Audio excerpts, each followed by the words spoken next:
Exotic caviar? Tip top. Uh-oh, it looks like Johnny Fishman's lost his eggs. Hey, what's up? Hey, Brandon. You been playing some Clockwork Empires? How about that Clockwork Empire? I know. Everybody's been talking about Clockwork Empires. Maybe not. This is the game that might not be on some people's radar. But you were very good to check it out. Kind of fun, quirky games. You enjoy games that are fun and quirky and maybe a little messed up in the head. Yeah, Bloodworth passed it along to me because he said you like these messed up in the head games, so you want to check out Clockwork Empires. Is it messed up enough? I think it's the first question everyone has. It is deceptively messed up because when you first see it, you're like, oh, this is kind of your standard RTS, but it's not your mother's civilization, Brandon, because it's fun. You're tasked with colonizing a new land, and you go with 14 of your colonists, and it feels like 18th century. It's more like it's really steampunky. Oh, okay. So it's all like red coats, and you have a little militia, but you go and then you're tasked with doing this, and you're trying to keep your colonists from starving, provide them with shelter, pretty standard like city building stuff, except the sea people show up. Right. Who are in the trailer that I saw. Yeah, or was not expecting them. Yeah, or your colonists get so hungry that they're like cannibalizing one another. It's pretty neat because it's sort of like you don't necessarily instruct your colonists, like you kind of just build and let them do their thing.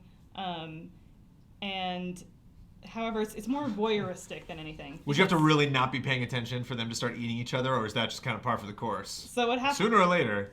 I did a little experiment where I was playing it, and I had like set up workshops. I'd set up like a chemist's like office. I had them farming. I had them foraging. I had them stockpiling, and all this a bunch of jobs going. And then I just left it for 30 minutes, and then when I returned to it, everyone was dead. It was overrun by fish people, and it was just.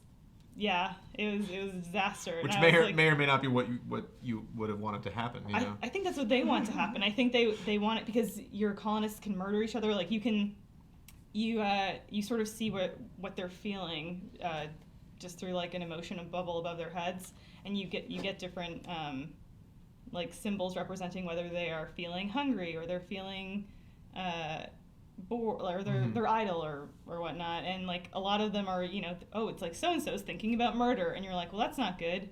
I need to prevent this person from killing another one of my colonists. But I think that Gaslamp Games is going for that quirky off-center kind of city building. How does the tutorial stuff work? Is there any character that's talking to you? Like, are you God? Like, what's your perspective on? It's actually like pretty tutorial free, which when I first started playing, because I don't play many RTSs, I was looking for that tutorial. You just get the hang of it just through like experimenting and trying, and it basically gives you like little 3-step like cues. After like 4th or 5th genocide, like you're good. Yeah. Like you're like, oh, okay, I got it now. As long as you can kick off the training wheels. It's awesome, and very like Lovecraftian too, like the sea people and.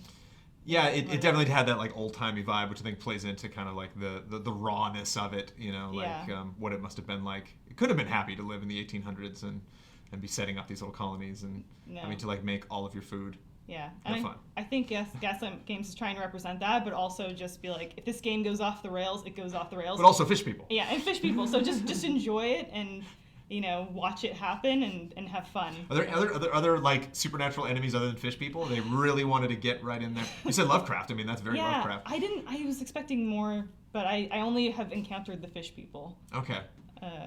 Is it just all war with fish people? Is there any chance any inbreeding that can happen possibly? I hope so. We'll have to find out. Leave them alone again for half an hour and see what happens. Yeah. So how do I get this game? You mentioned it was before it was on early access. Yeah, it's $29.99 early access right now on Steam. Which is a little steep. It's a little steep. It's getting. Judging from just like the comments on Steam, it's getting really, really good reception from the people that are playing early access. It still has its bugs. I think it only recently developed like save states and stuff like that. So I did have issues a little bit with it, freezing and so Especially when you're has trying to its flaws. simulate so many elements, it's like that's the stuff you want to fix right at the end. So I'm sure that's all the stuff that's not necessarily going to work perfectly. Yeah, but I think the actual release is like 9 months away or something, so there's tons of time for them to work on that, and they are actively working on it. Did you chuckle? Did you enjoy? I had a little chuck, but especially for someone that doesn't play RTS and likes those weirder games, I enjoy that fusion. Well, would it be too much of a sacrifice to ask you to go back once the game's finally out? Once they're like, okay, we're done, no more bugs or anything, and then you're like, okay, I'll see what's different. We should stream it too, because I think it would be a. I want fish people diplomacy. I want to see if we can pull it off. That's a goal for 2014. So you'll be leading the charge on that. I appreciate it, Elise. The fish people.